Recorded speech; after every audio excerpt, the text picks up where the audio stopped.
नमस्कार, मैं doctor DS Chauhan. इस वीडियो में आपका हार्दिक स्वागत है। पिछले वीडियो में हमने भारत में लौह इस्पात उद्योग के विकास पर चर्चा की थी। इस वीडियो में हम भारत में वस्त्र उद्योग के विकास पर चर्चा करेंगे। वीडियो के अंत में आपके लिए कुछ परीक्षा उपयोगी प्रश्न भी हैं, तो आप ध्यान से इस वीडियो को देखिए। सबसे पहले हम भारत में सूती वस्त्र उद्योग पर चर्चा करेंगे। जैसा कि मैंने पिछले वीडियो में कहा था कि किसी भी देश के विकास के लिए दो उद्योग बड़े महत्वपूर्ण होते हैं, जिसमें एक लौह इस्पात उद्योग है और दूसरा सूती वस्त्र उद्योग है। प्रत्येक निवासी को कपड़े की आवश्यकता होती है, इसलिए कोई भी देश अपने सभी देशवासियों के कपड़ों को आयात करके अपनी इकोनॉमी को सक्षम नहीं बना सकता। इसलिए हर देश ये चाहता है कि सूती वस्त्र उद्योग अपने देश में ही विकसित हो, अपने देशों के लिए। इसलिए किसी भी देश के विकास के लिए ये एक प्रमुख उद्योग माना जाता है। सूती वस्त्र उद्योग एक कृषि आधारित उद्योग है। साथ ही यह एक मार्केट बेस्ड इंडस्ट्री है, यानी कि बाजार आधारित उद्योग है। जैसे हम लौह इस्पात उद्योग पर बात करें तो वो कच्चा माल आधारित उद्योग था, यानी कि जहाँ कच्चा माल उपलब्ध होगा वो उद्योग वहीं लगेगा। बहुत दूर ले जाके उस उद्योग को नहीं लगाया जा सकता। लेकिन सूती वस्त्र उद्योग में ऐसा नहीं है। यह उद्योग मार्केट के आसपास ज्यादा लगता है, यानी कि कच्चा माल कितना भी दूर हो उसको आसानी से मार्केट तक लाया जा सकता है। अब ये उद्योग इतना आसान क्यों है मार्केट में ले जाके लगाना? उसके कुछ कारण हैं। जैसे एक तो है प्योर रो मटेरियल है। इसका जो कच्चा माल है वो बिल्कुल शुद्ध होता है। यानी कि हम अगर रुई को मार्केट तक ले जाएं या कच्चे माल के क्षेत्र में कपड़े बनाकर उसको मार्केट तक पहुंचाएं, उसके वजन में कोई अंतर नहीं आएगा। इसलिए इसको हम प्योर मटेरियल कहते हैं। कच्चा माल जो है वो बिल्कुल प्योर शुद्ध है। दूसरी चीज इसमें यह है कि ट्रांसपोर्टेशन इसका आसानी से किया जा सकता है। इसमें ज्यादा वजन नहीं होता है और ट्रेनों में भारी मात्रा में रुई एक स्थान से दूसरे स्थान पर आसानी से ले जाई जा सकती है, और वो सारी शुद्ध रॉ मटेरियल है। इसमें किसी तरह की मिलावट नहीं होती है। दूसरा, जल विद्युत उत्पादन। आजकल बिजली के लिए हम जल विद्युत उत्पादन पर बहुत निर्भर हो गए हैं, तो ये कहीं पर भी बिजली बना के तारों के माध्यम से आसानी से दूसरे स्थान पर ले जाई जा सकती है। इसलिए इसका ट्रांसपोर्टेशन करना भी आसान है। साथ ही अगर हम लेबर की बात करेंगे तो वो मार्केट जहां होते हैं वहीं पर लेबर ज्यादा अवेलेबल होती है, तो वो वहां आसानी से मिल जाती है। साथ ही मार्केट जहां ज्यादा बड़ा होता है, शहर जितना ज्यादा बड़ा होता है उसमें लोग भी उतने ही ज्यादा होते हैं, तो वहां सूती वस्त्रों की डिमांड भी ज्यादा होती है। इसलिए ये रॉ मटेरियल वाले क्षेत्रों में फैक्ट्री नहीं लग करके मार्केट जहां होता है उसके आसपास के क्षेत्रों में ये उद्योग स्थापित होता है। पूरे विश्व भर में अगर हम देखेंगे तो ये उद्योग कहाँ विकसित है, इस मैप में इसको हम देख सकते हैं। चाइना वाला ये हिस्सा पूरा पूर्वी चीन जिसको हम कह सकते हैं। भारत में आप देखिए पूरा सेंट्रल भारत, इधर कराची पाकिस्तान से होता हुआ आगे यूरोप तक ये यहाँ है। हालांकि यूरोप के अंदर कपास पैदा नहीं होती, क्योंकि वहां जो जलवायु शीतोष्ण कटिबंधीय है, और कपास के लिए शीत कटिबंधीय जलवायु की आवश्यकता होती है। तो कपास के लिए उष्ण कटिबंधीय जलवायु की आवश्यकता होती है, और यहाँ शीत और शीतोष्ण कटिबंधीय जलवायु है, तो ऐसे में वो यहाँ पैदा नहीं होता। तो ये सारे जो देश हैं वो सूती वस्त्र जो निर्माण कर रहे हैं वो आयातित कपास पर कर रहे हैं। ये पहले इंपोर्ट करते हैं और देन कपड़े बनाते हैं उसके। यहाँ अगर हम बात करेंगे तो अमेरिका के अंदर, संयुक्त राज्य अमेरिका के अंदर पूरा एक कपास बेल्ट है। यहाँ भारी मात्रा में कपास पैदा होती है। इसी तरह से दक्षिणी गोलार्ध में इस सूती वस्त्र उद्योग का ज्यादा विकास नहीं हुआ है। थोड़ा बहुत ब्राजील और अर्जेंटीना में, इधर साउथ अफ्रीका में थोड़ा विकास से देखने को मिलता है, पर ओवरऑल दक्षिणी गोलार्ध में ज्यादा विकास नहीं है। उत्तरी गोलार्ध में ये बेल्ट है जहां पर ये पूर्वी चीन, भारत और पाकिस्तान, और इसके अलावा ये चीन वाला हिस्सा और संयुक्त राज्य अमेरिका, ये ऐसे रीजन है जहां पर इस उद्योग का ज्यादा विकास हुआ है। अगर हम कंट्री वाइज बात करेंगे तो चाइना 26% कपड़े, सूती कपड़े उत्पादित कर अभी दुनिया में नंबर 1 पर है। दूसरे नंबर पर 21% के साथ भारत है, और तीसरे नंबर पर 15% के साथ में संयुक्त राज्य अमेरिका है। अगर हम तीनों देश की बात करें तो लगभग 62% कपड़े दुनिया के ये तीनों देश ही बना रहे हैं, सूती वस्त्र की बात करें। अगले जो देश है उसमें Pakistan, Indonesia, Brazil, Turkey, south Korea, Italy, Egypt, इस तरह के देश सम्मिलित है। अब हम भारत में इस उद्योग का क्या महत्व है उस पर चर्चा करेंगे। तो भारत में ये कृषि आधारित, एग्रो बेस्ड कृषि आधारित सबसे बड़ा उद्योग है। दूसरी चीज, ऐसे भी अगर हम देखें तो इंडियन इकोनॉमी के लिए कुछ जो सबसे बड़े उद्योग हैं उसमें इसका नाम भी सम्मिलित है। साथ ही अगर हम जितनी भी इंडस्ट्रियल आउटपुट है कंट्री का, औद्योगिक उत्पाद जितना भी है, उसका 20% हिस्सा केवल इस एक इंडस्ट्री से भारत को मिल रहा है। तीसरा, भारत में लगभग 3500 सूती वस्त्र की मिलें होंगी लगभग। हालांकि हर रेफरेंस में अलग अलग मिलता है डेटा, लेकिन फिर भी 3500 के आसपास सूती वस्त्र की मिलें भारत में मौजूद है। इन सभी मिलों में और सूती वस्त्र से संबंधित उद्योगों में भारत में लगभग 4.5 करोड़ लोगों को रोजगार मिला हुआ है। साथ ही जितने मैन्युफैक्चरिंग सेक्टर में जो एम्प्लॉयमेंट है, उसका लगभग 18% एम्प्लॉयमेंट इस अकेले टेक्सटाइल सेक्टर के द्वारा दिया जाता है, यानी कि एक बहुत बड़ा और प्रमुख उद्योग है भारत में। इस चित्र के माध्यम से हम कपड़े बनने का पूरा प्रोसेस समझ सकते हैं। सबसे पहले कपास जो खेतों में पैदा होती है, इसलिए इसको एग्रीकल्चर बेस्ड इंडस्ट्री भी कहा जाता है। साथ ही यहाँ पर अगर हम देखें तो इस कपास से पहले धागे बनाए जाते हैं, धागे से फिर कपड़ा बनाया जाता है, उस कपड़े को सिल दिया जाता है और फिर उसको रेडीमेड कपड़ों में बदल दिया जाता है। तो ये पूरा एक बड़ा लंबा सा प्रोसेस चलता है। सूती वस्त्र उद्योग अलग अलग कारखानों में अलग अलग काम होता है, देन लास्ट में वो कपड़ा बनकर तैयार होता है। और हर बार जो कच्चा माल है, ये कच्चा माल, ये फिनिश्ड माल है। यहाँ ये जो धागा है वो इस इंडस्ट्री के लिए कच्चा माल होगा, साथ ही इस इंडस्ट्री के लिए ये कपड़ा कच्चा माल होगा, और जो रेडीमेड कपड़े बना रहे हैं उसके लिए ये कच्चा माल के रूप में इस्तेमाल होता है। इस तरह से अंतिम फैक्ट्री का जो फिनिश्ड गुड है वो नई फैक्ट्री के लिए कच्चा माल होता है। तो इस तरह से पूरे एक लंबे चैन के रूप में ये इंडस्ट्री विकसित होती है। अब हम भारत में इस उद्योग के विकास पर चर्चा करेंगे तो सबसे इंपॉर्टेंट बात यह है कि मोहनजोदाड़ो, जो सिंधु घाटी सभ्यता है, उसमें मोहनजोदाड़ो में सूती वस्त्र के कपड़े के अवशेष, उसके कुछ टुकड़े मिले हैं। तो इसका मतलब साफ है कि यहाँ ये जो सूती वस्त्र, कपास का उत्पादन और कपड़े बनाने की जो कला है, वो लगभग ईसा से 3000 साल पहले से मौजूद है। 1929 में मोहनजोदाड़ो में जो खुदाई हुई उसमें सूती वस्त्र के कपड़े के टुकड़े भी मिले हैं इस तरह के। तो ये बहुत स्पष्ट है कि भारत के अंदर ये जो उद्योग है सूती वस्त्र, ये बहुत पुराना है, ईसा से भी लगभग 3000 साल पुराने, यानी कि आज से लगभग 5000 साल पुराना ये उद्योग है। दूसरा एक एविडेंस मिलता है सिल्क रोड के नाम से, जो ईसा से 120 वर्ष से 1450 एडी तक चलता रहा। इस पूरे रूट को अगर हम देखें तो देखिए क्या हो इसमें, मुख्यतः चाइना, इंडिया, बांग्लादेश में ढाका, ये ऐसे स्थान थे जहां पर भारी मात्रा में सूती वस्त्र पैदा होते थे, कपास पैदा होती थी, रेशम पैदा होती थी। और इन सारी चीजों को यहाँ से जो जमीन का रास्ता है उसके माध्यम से यूरोप तक पहुंचाया जाता था। साथ ही साथ जो समुद्री रास्ते हैं उनसे भी ये सारा यूरोप तक पहुंचाया जाता था। तो ये पूरा जो रीजन है वो इस कपास की खेती के लिए, रेशम की खेती के लिए बहुत पहले समय से ही बहुत प्रमुख रीजन रहा दुनिया भर में। इसीलिए ये सिल्क रूट बना। जो स्थल भाग पर चला वो सिल्क रूट ऐसा, जो समुद्री भाग पर जो रूट चला वो इस तरह से, और यहाँ से सारी चीजें रॉ मटेरियल के रूप में यूरोप जाती थी। और ये टेंडेंसी फिर बाद में ही बहुत लंबे समय तक बनी रही। इसके बाद अगर हम देखें मॉडर्न इंडस्ट्री जो है वो किस तरह और कब डेवलप हुई, तो इसका सबसे पहला प्रयास अंग्रेजों के द्वारा किया जाता है। कोलकाता के पास एक जगह है फोर्ट ग्लोस्टर, उसमें 1818 में पहली सूती वस्त्र की एक मिल लगी। लेकिन ये मिल ज्यादा चली नहीं, ये असफल मिल रही। इसी के साथ पहला जो सफल प्रयास किया गया वो 1854 में मुंबई के अंदर किया गया। मुंबई में एक पारसी कपास व्यापारी थे जिनका नाम था कावस जी नाना भाई डावर। इन्होंने पहली बार 1854 में मुंबई के अंदर एक मिल लगाई जिसका नाम था the Bombay spinning and viewing mill. Spinning viewing का मतलब हम निकालें तो कताई बुनाई से संबंधित है। तो इस नाम से ये एक मिल यहाँ मुंबई के अंदर स्थापित की गई। और इसके बाद इस पूरे रीजन के अंदर, मुंबई है, गुजरात है, और पूरे भारत के अंदर सूती वस्त्र उद्योग के लगने की शुरुआत हो जाती है। और फिर धीरे धीरे ये उद्योग हर जगह लगते रहते हैं और इसमें बहुत ज्यादा बढ़ोतरी भारत के अंदर होती रहती है। साथ ही हमने जब हम आजादी का जो स्वतंत्रता संग्राम चला उसकी हम बात करते हैं तो हम ऐसी एक घटना भी पढ़ते हैं कि विदेशी कपड़ों की यहाँ होली जलाई जाती थी। तो ऐसा एक उदाहरण भी है, देखिए 1929 में 11 अक्टूबर के दिन महात्मा गांधी हरदोई गए थे यूपी के अंदर, और वहां सूती वस्त्रों की होली जलाई थी जो विदेश से आए थे। यानी कि देसी जो कपड़े हैं उनको बढ़ावा दिया जा रहा था। और देश के अंदर कपड़े बनाने हैं तो जायज सी बात है, देश के अंदर कपड़े बनाने की मिलें भी स्थापित करनी पड़ेगी। तो ये सारा काम जो 1854 उसके बाद लगातार चलता रहा, और आजादी तक ये सारी छोटी छोटी मिलें जो है वो लगती रही और भारत में इस उद्योग का विकास होता रहा।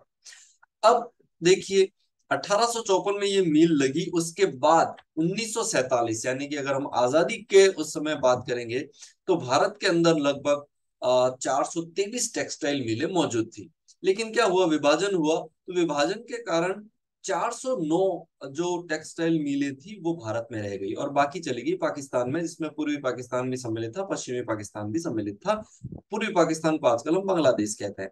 तो उधर सब चली गई और 409 भारत में रह गई। अब थोड़ी सी प्रॉब्लम यहाँ ये हुई कि ज्यादातर जो कपास उत्पादक क्षेत्र था वो बांग्लादेश में रह गया और जो पूर्वी पाकिस्तान में और पश्चिमी पाकिस्तान में रह गया। अब उसके बाद क्या हुआ, भारत के अंदर मिलें हैं और कपास क्षेत्र उधर है, तो भारत ने इन मिलों को बंद करने की बजाय अपने देश के अंदर कपास का उत्पादन बढ़ाया और कपास का उत्पादन उत्पादन बढ़ा के इन मिलों को जो कच्चा माल उपलब्ध कराया ताकि ये मिलें लगातार चलती रहे। तो आजादी के बाद ये 409 मिलें भारत के अंदर मौजूद थी। उसके बाद धीरे धीरे विकास चलता रहा, कई सारे और उद्योग धंधे छोटे छोटे लगते रहे। उसके बाद 1968 में भारत सरकार ने नेशनल टेक्सटाइल कॉरपोरेशन की स्थापना की, जो कि भारत के वस्त्र मंत्रालय के अधीन काम करता है, एनटीसी कहते हैं इसको, नई दिल्ली में इसका हेडक्वार्टर है। अब वर्तमान में ये क्या कर रहा है, 23 ऐसी टेक्सटाइल मिलें हैं भारत के अंदर जिसका ये संचालन करता है, और ये 23 मिलें मिलकर लगभग 500 लाख किलोग्राम यार्न यानी कि धागा पैदा करते हैं और 200 लाख मीटर फैब्रिक यानी कि 200 लाख मीटर कपड़ा प्रति वर्ष ये एनटीसी जो है वो उत्पादित करता है। उसके बाद 1985 में कपड़ा उद्योग को बढ़ावा देने के लिए टेक्सटाइल पॉलिसी यानी कि वस्त्र नीति बनाई भारत सरकार ने। उसके बाद सन 2000 में नेशनल टेक्सटाइल पॉलिसी बनाई, और इस पॉलिसी का जो मुख्य उद्देश्य था वो था कॉटन, सिल्क, जूट और वुलन जो कपड़े हैं, उन्हीं जो कपड़े हैं उनके निर्यात को बढ़ावा देना। साथ ही 2005 के अंदर एक स्कीम बनाई जिसका नाम था scheme for integrated textile park, SITP भी हम कहते हैं। ये 2005 में भारत सरकार ने लॉन्च की। तब से लेकर जुलाई 2019 तक भारत में 59 यानी कि 59 पार्क स्थापित किए जा चुके हैं अब तक। और इसमें से सबसे ज्यादा 14 पार्क गुजरात के अंदर है, 13 पार्क महाराष्ट्र में है और 8 पार्क तमिलनाडु के अंदर है। और बाकी सारे राज्यों में भी कुछ कुछ पार्क स्थापित किए गए हैं। इस तरह से भारत में 59 पार्क है जो टेक्सटाइल उद्योग को बढ़ावा देने के लिए स्थापित अब तक किए गए हैं। साथ ही 2021-22 के बजट के हम बात करेंगे तो यहाँ पर एक और स्कीम की घोषणा की गई है जिसका नाम है mega integrated textile regions and park scheme, MITRA इसको शॉर्ट में कहते हैं। इसका जो मुख्य उद्देश्य है वो इन्वेस्टमेंट को आकर्षित करना है और एम्प्लॉयमेंट जनरेशन है, रोजगार को बढ़ावा देना है। तो इसके अंदर ऐसा लक्ष्य रखा गया है कि अगले 3 सालों में भारत के अंदर 7 मेगा टेक्सटाइल पार्क स्थापित किए जाएंगे। ये उद्देश्य एक 2021-22 के बजट में रखा गया। अब हम स्टेट वाइज बात करेंगे कि भारत में किस तरह से ये उद्योग विकसित हुआ। तो सबसे पहला स्टेट, सबसे बड़ा स्टेट जिसके अंदर सूती वस्त्र उद्योगों का सबसे ज्यादा विकास हुआ वो महाराष्ट्र है। ये leading producer of cotton textile, सूती वस्त्र उद्योगों का सबसे बड़ा स्टेट है। इसीलिए इस राज्य के अंदर बहुत सारे सेंटर डेवलप हुए हैं, उसमें से सबसे बड़ा सेंटर है मुंबई। इस मुंबई को हम कॉटनो पैलेस ऑफ इंडिया भी कहते हैं। इसका मतलब होता है कपास का विराट नगर। तो इसको कपास का विराट नगर कहा जाता है मुंबई को। साथ ही मुंबई को सूती वस्त्रों की राजधानी भी कहा जाता है।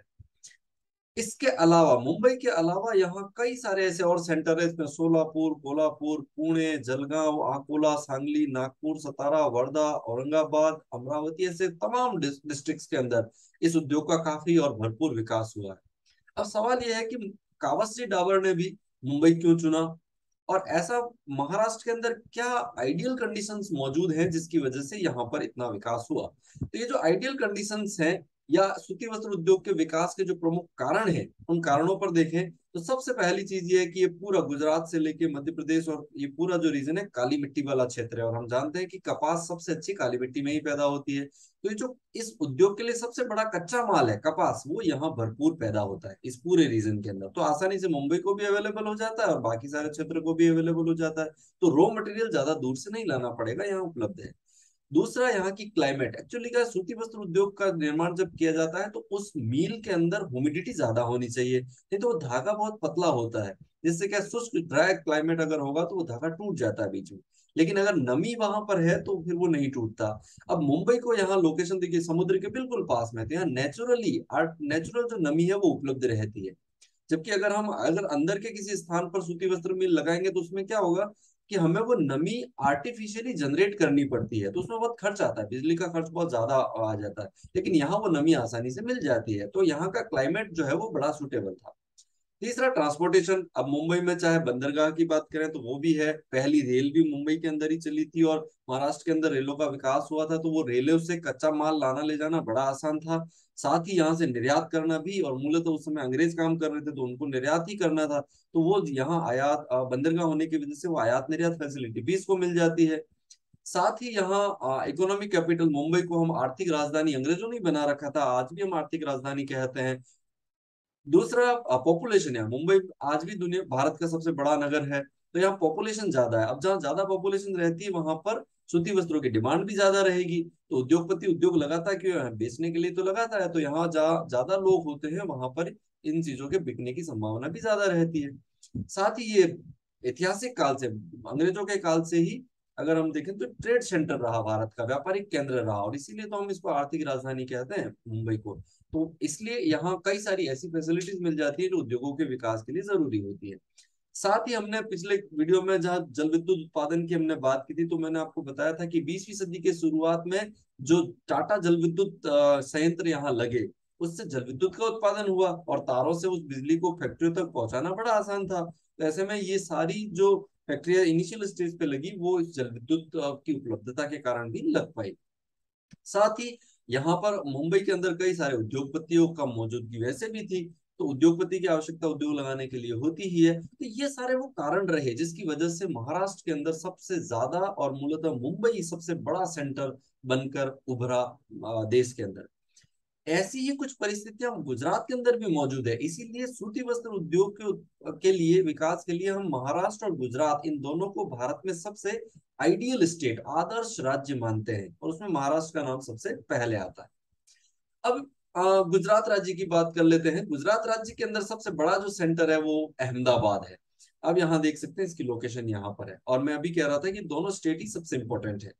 मुंबई के बाद भारत में दूसरा सबसे बड़ा सेंटर सूती वस्त्र उद्योग का ये अहमदाबाद ही है।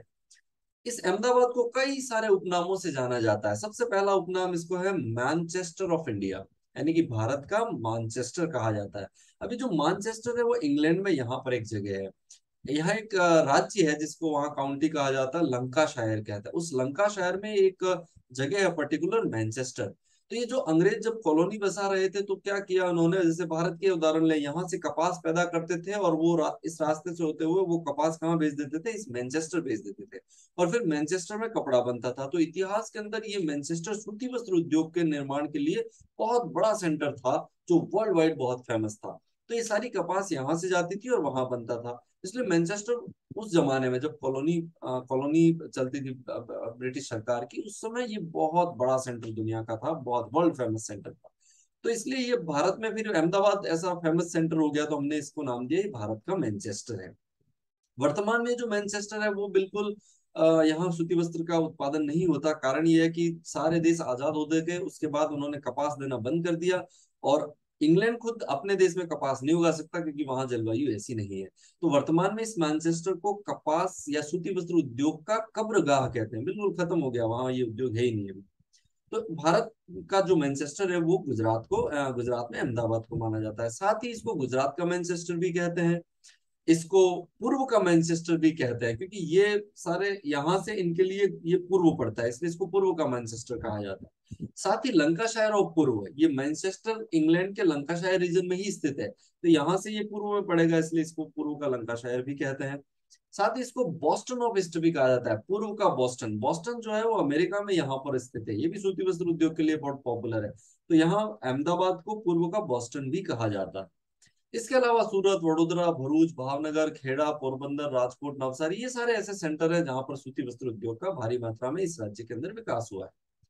तीसरा बड़ा स्टेट है तमिलनाडु। अगर हम पर्टिकुलर तमिलनाडु की बात करें तो ये ऐसा स्टेट है जहां भारत में मीलों की संख्या सबसे ज्यादा है, मतलब नंबर ऑफ मील्स जो है वो सबसे ज्यादा है यहाँ पे। और ये सारी मिल ज्यादातर यान यानी कि धागे का उत्पादन करती है, तो हम ये भी कह सकते हैं कि मिलों की सबसे ज्यादा संख्या तमिलनाडु में, प्लस सबसे ज्यादा धागा बनाने का जो काम है वो भी तमिलनाडु से ही होता है। और यहाँ पर सबसे बड़ा जो सेंटर है वो है कोयम्बटूर। इस कोयम्बटूर को हम दक्षिणी भारत का मैनचेस्टर कहते हैं, इतना बड़ा सेंटर है यहाँ पे, सबसे फेमस। इसके अलावा चेन्नई, तिरुनेलवेली, मदुरई, तुतीकोरिन, सैलम, ये सारी ऐसी जगह है जहां पर इस उद्योग का काफी विकास तमिलनाडु के अंदर हुआ है। अगला स्टेट है उत्तर प्रदेश, और उत्तर प्रदेश के अंदर सबसे बड़ा सेंटर जो है वो कानपुर है। अब कानपुर को उत्तर प्रदेश का मैनचेस्टर कहा जाता है, साथ ही नॉर्थ इंडिया का, उत्तरी भारत का मैनचेस्टर भी कानपुर को कहा जाता है। ये भी सूती वस्त्र उद्योग के लिए बहुत पॉपुलर जगह है। कानपुर के अलावा इटावा, मोदीनगर, मुरादाबाद, बरेली, हाथरस, आगरा, मेरठ, वाराणसी, ये सारे जो शहर है वो भी, या सेंटर है वो भी, इस उद्योग के विकास के लिए काफी जाने जाते हैं, बहुत पॉपुलर है। इसके अलावा हम कुछ अलग और अदर स्टेट की बात करेंगे तो उसमें वेस्ट बंगाल, जिसमें कोलकाता, हावड़ा, श्रीरामपुर, श्यामनगर, मुर्शिदाबाद, हुगली, ये सारे बड़े सेंटर हैं वेस्ट बंगाल में। कर्नाटक के अंदर बेंगलोर, बेलगांव, मैंगलोर, चित्रदुर्ग, गुलबर्गा, मैसूरू, ये सारे ऐसी जगह हैं जो कर्नाटक की बहुत फेमस है इस उद्योग के लिए। मध्य प्रदेश में इंदौर, ग्वालियर, मंदसौर, देवास, उज्जैन, भोपाल, जबलपुर, रतलाम। साथ ही राजस्थान की बात करें तो भीलवाड़ा, राजस्थान में भीलवाड़ा जो है उसको राजस्थान का मानचेस्टर भी कहा जाता है। इसके अलावा कोटा, पाली, जयपुर, उदयपुर, श्रीगंगानगर, ये कुछ और जिले हैं जहाँ पे इस उद्योग का काफी विकास हुआ है। अब हम पूरे भारत में इन उद्योगों का, इस उद्योग का जमावड़ा देखेंगे तो देखिए सबसे ज्यादा जमावड़ा तो यहाँ आपको देखने को मिलेगा इन स्टेट में, क्योंकि ये कपास उत्पादक रीजन है सारे। साथ ही साउथ तक, यहाँ साउथ में भी कपास का काफी उत्पादन होता है।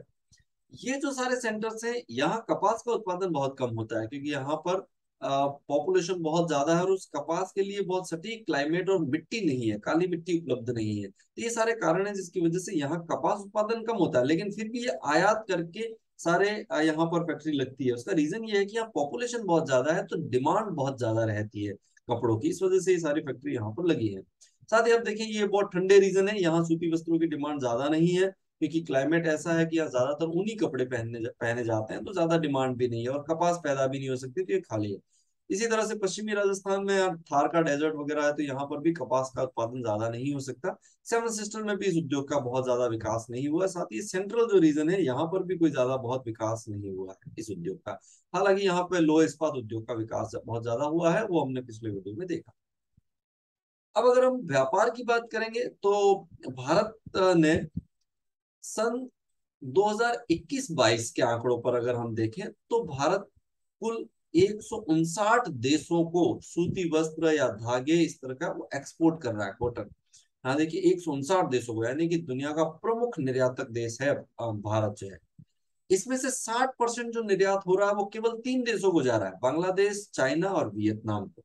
अगर इसको हम और डिटेल में समझने की कोशिश करें तो यहाँ हम देख सकते हैं, बांग्लादेश को देखिए, ये 21-22 में यूएस डॉलर मिलियन के अंदर कितना हमने व्यापार किया उसकी है। और ये कॉटन एक्सपोर्ट की बात है, यहाँ देखिए सबसे ज्यादा बांग्लादेश को जा रहा है, बहुत ज्यादा, 4134 यूएस डॉलर मिलियन के अंदर।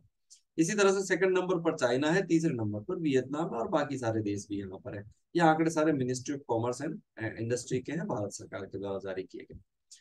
इसी तरह से अगर हम टोटल यार्न यानी कि धागे के एक्सपोर्ट की बात करें तो 20-21 के साल में हमने 980 मिलियन किलोग्राम धागे को एक्सपोर्ट किया, जिसमें सबसे ज्यादा धागा गया चाइना के अंदर, 275 मिलियन किलोग्राम। इसी तरह से बांग्लादेश दूसरे नंबर पर है, वियतनाम तीसरे और पेरू चौथे नंबर पर है। साथ ही इसके साथ हम जितने भी खाड़ी देश है उन सबको भी यहाँ से पैदा करते, मतलब पूरे विश्व के अंदर आप समझ लीजिए 159 देशों को भारत से कपास या कपास से बनी हुई वस्तुओं का निर्यात करता है, तो ये बहुत बड़ा उद्योग भारत का है।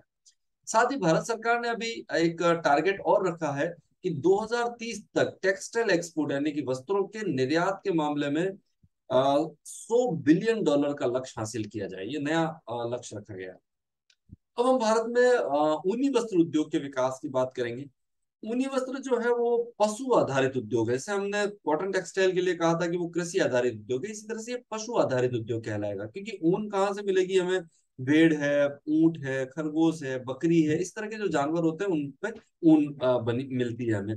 पर सबसे ज्यादा तो ये भेड़ों से हमें मिलती है, फिर इससे हम इस तरह से धागे बनाते हैं और धागे से फिर ऊनी वस्त्रों का निर्माण हम करते हैं। तो ये पूरा जो चैन चलता है वो इस तरह से चलता है ऊनी वस्त्रों का।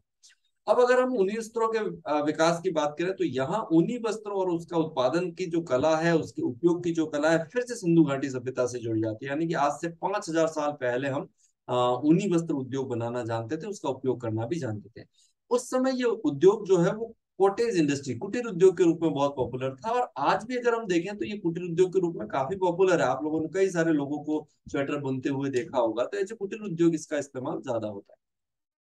साथ ही हम भारत में अगर आधुनिक उद्योग की बात करेंगे तो पहली मॉडर्न जो मिल लगी वो कानपुर के अंदर लगी थी 1876 में। अब ये जो कानपुर है वो ऊनी वस्त्रों का, जो आधुनिक ऊनी वस्त्र उद्योग है उसका जन्म स्थान माना जाता है। और यहाँ पर एक मिल लगी थी जिसका नाम था लाल इमली मिल। देखिए लाल इमली, यहाँ एक इसके परिसर में एक इमली का पेड़ था, उसके नाम पर इसका लाल इमली मिल नाम पड़ा, ऐसा माना जाता है। तो ये लाल इमली मिल जो है वो बहुत ही पॉपुलर मिल यहाँ पर रही। अभी अभी अगर हम देखें तो 2014 के बाद इसमें कोई उत्पादन नहीं हो रहा है, और अभी सरकार इसको बंद करने का जो प्रयास है वो कर रही है, लाल इमली मिल को। तो जो ऐतिहासिक मिल है, एक जमाना था कि इसके जो कपड़े थे लाल इमली मिल के पूरी दुनिया में फेमस थे, बहुत ज्यादा पॉपुलर मिल ये रही है। शुरुआत में इसने शुरू किया था मिलिट्री के कंबल बनाने से, लेकिन वहां से ये इतनी पॉपुलर हुई कि पूरी दुनिया भर में ये मशहूर मिल थी। लेकिन 2014 में इसका उत्पादन बंद हो गया और अब ये लगभग बंद होने के कगार पर खड़ी है। तो इस मिल के बाद 1876 के बाद फिर दूसरी मिल लगी पंजाब के अंदर धारीवाल में। ये भी ऊनी वस्त्रों का सबसे बड़े सेंटर में शुमार है धारीवाल जो है वो, यहाँ 1881 में लगी। इसके बाद मुंबई में 1882 के अंदर लगी, फिर बेंगलोर में 1886, और फिर ये पूरी चेन चल पड़ती है। उसके बाद भारत के कई जगहों पर आधुनिक ऊनी वस्त्र का जो उद्योग है वो लग जाता है। वर्तमान में इस तरह से बढ़ते हुए टोटल लगभग हम कह सकते हैं 1000 ऊनी वस्त्र बनाने की मिलें भारत के अंदर काम कर रही हैं। और ये लगभग 27 लाख लोगों को रोजगार वर्तमान में दे रही है ऊनी वस्त्र की जो मिलें हैं। अब यहाँ प्रमुख उत्पादन करने वाले जो स्टेट है उनकी बात करेंगे तो पंजाब सबसे पहले नंबर पर है। भारत के अंदर जितनी भी ऊनी वस्त्र की यूनिट्स हैं, मिलें हैं, उसमें से 40% पंजाब के अंदर ही है। और पंजाब के अंदर सबसे बड़े सेंटर में धारीवाल ये सबसे बड़ा सेंटर है। इसी तरह से लुधियाना भी बहुत बड़ा सेंटर है, लुधियाना के जो वुलन के कपड़े हैं बहुत पॉपुलर है। इसी तरह से अमृतसर भी बहुत पॉपुलर जगह है यहाँ पर। पंजाब के बाद दूसरा नंबर आता है हरियाणा का, 27% वुलन यूनिट्स देश की इसमें है। और तीसरा नंबर है राजस्थान का। क्योंकि राजस्थान सबसे ज्यादा ऊन उत्पादन करने वाला स्टेट है, इस वजह से यहाँ भी ऊनी वस्त्रों का विकास काफी हुआ है। साथ ही हरियाणा, पंजाब, ये सारे नॉर्थ स्टेट जो है उनके बिल्कुल करीब है, तो वहाँ डिमांड भी ज्यादा रहती है, तो वहाँ उनको मार्केट भी मिल जाता है। जैसे साउथ इंडिया में बात करेंगे तो वहां पर थोड़ा डिमांड कम रहती है ऊनी वस्त्रों की, गर्म कपड़ों की वहां ज्यादा जरूरत नहीं है, तो वहाँ उस रीजन में इस उद्योग का ज्यादा विकास भी नहीं हुआ। इसके अलावा दूसरे जो स्टेट है उसमें से उत्तर प्रदेश है, महाराष्ट्र है, गुजरात है, छोटे मोटे हर राज्य में ये होता है, लेकिन पंजाब सबसे बड़ा स्टेट इसमें है। अ, भारत सरकार ने कश्मीर के अंदर एक पश्मीना बकरी पाई जाती है, उसकी जो ऊन है वो बहुत पॉपुलर ऊन है। और उसके डेवलपमेंट के लिए पश्मीना वूल डेवलपमेंट स्कीम लॉन्च की है, ये अगस्त 2022 के अंदर ही हुआ है। और एक पहले से स्कीम चल रही है इंटीग्रेटेड वूल डेवलपमेंट प्रोग्राम, उस प्रोग्राम के तहत ये एक नई स्कीम और लाई है ताकि इसका विकास कर सके और इस उद्योग को बढ़ावा मिल सके। पश्मीना ऊन बहुत पॉपुलर है। अब हम भारत के अंदर रेशमी वस्त्र उत्पादन की चर्चा करेंगे। तो भारत में जो रेशम उत्पादन है ये सबसे ज्यादा कर्नाटक से होता है। लेकिन इसकी सबसे जो पहली मिल है वो ईस्ट इंडिया कंपनी के द्वारा हावड़ा में लगाई गई थी, कोलकाता के पास ही जगह है, 1832 के अंदर। तो वहां से इस उद्योग की शुरुआत होती है। आधुनिक उद्योग की हम बात कर रहे हैं, बाकी जो पहले रेशमी वस्त्र था वो तो सिल्क रूट के माध्यम से पूरी दुनिया भर में जाता ही था, हम जान रहे हैं। लेकिन यहाँ आधुनिक उद्योग की बात करते हैं तो 1832 में हावड़ा के अंदर लगा था ईस्ट इंडिया कंपनी के द्वारा। बेसिकली सिल्क में क्या होता है, कीड़ा पाला जाता है और वो कीड़ा इस तरह से रेशम बनाता है और फिर उससे हम कपड़े बनाते हैं। अब हम भारत के अंदर इसकी तो रेशम उत्पादन के मामले में भारत दुनिया भर में सेकंड नंबर पर आता है, चाइना के बाद। चाइना में सबसे ज्यादा रेशम पैदा होती है, उसके बाद दूसरा नंबर है। एम्प्लॉयमेंट के मामले में लगभग 9.76 मिलियन लोगों को रोजगार यहाँ इस उद्योग के माध्यम से भारत में मिला हुआ है। टोटल सेल्फ प्रोडक्शन की बात है तो 21-22 के वर्ष में हमने 34,923 मिलियन टन रेशम का उत्पादन किया था। इसमें सबसे ज्यादा रेशम उत्पादन करने वाला स्टेट जो है वो कर्नाटक है 32% के साथ में। और आंध्र प्रदेश 25% के साथ में दूसरे नंबर पर है। इस तरह से दो मेजर स्टेट है जो देश का आधे से ज्यादा लगभग 60% के आसपास भी हम कह सकते हैं उतना रेशम उत्पादन ये दोनों देश मिलकर कर लेते हैं। भारत में 4 तरह की रेशम का उत्पादन किया जाता है। अगर हम 20-21 के जो डेटा है उसके ऊपर बात करें तो यहाँ देखिए मलबेरी ये सबसे ज्यादा भारत में पैदा की जाती है, 71% ये इसका इसका इसका जो पोर्शन है, भाग है। इसी तरह से अगर हम टसर रेशम की बात करेंगे तो 8%, लगभग 21% ईरी टाइप की जो रेशम है वो उसका उत्पादन होता है, और लगभग 1% मूगा टाइप की जो रेशम है उसका उत्पादन होता है। तो मलबेरी जो रेशम है वो भारत में सबसे ज्यादा पैदा की जाती है। और रेशमी कपड़े आपने देखे होंगे, बहुत ही स्मूथ और बहुत आकर्षक सुंदर भी लगते हैं ये देखने में। तो ये भारत में सूती वस्त्र उद्योग, फिर ऊनी वस्त्र उद्योग और रेशमी वस्त्र उद्योग का के बारे में हमने चर्चा की। अब मैं आपसे थोड़े सवाल कर लेता हूँ। सबसे पहला सवाल है, नेशनल टेक्सटाइल कॉरपोरेशन की स्थापना किस वर्ष की गई थी? राष्ट्रीय वस्त्र नीति किस वर्ष लागू की गई थी? The Bombay spinning and weaving mill की स्थापना कब हुई थी? कपास का विराट नगर किसे कहा जाता है? पूर्व का मानचेस्टर किसे कहा जाता है? कौन सा शहर दक्षिणी भारत का मानचेस्टर कहलाता है? ऊनी वस्त्र के लिए प्रसिद्ध धारीवाल शहर किस राज्य में स्थित है? सर्वाधिक ऊनी वस्त्र मिलें किस राज्य में स्थित है? सर्वाधिक रेशम उत्पादन किस राज्य से होता है? आप इन सवालों के जवाब दीजिए। अगर आपको किसी सवाल का जवाब नहीं आ रहा है तो एक बार इस वीडियो को फिर से देखिए। आपने मेरा ये वीडियो देखा उसके लिए आपका बहुत बहुत शुक्रिया। हम अगले किसी वीडियो में फिर मिलेंगे, तब तक आप अपने आसपास पेड़ों और पानी की रक्षा कीजिए। Thank you so much.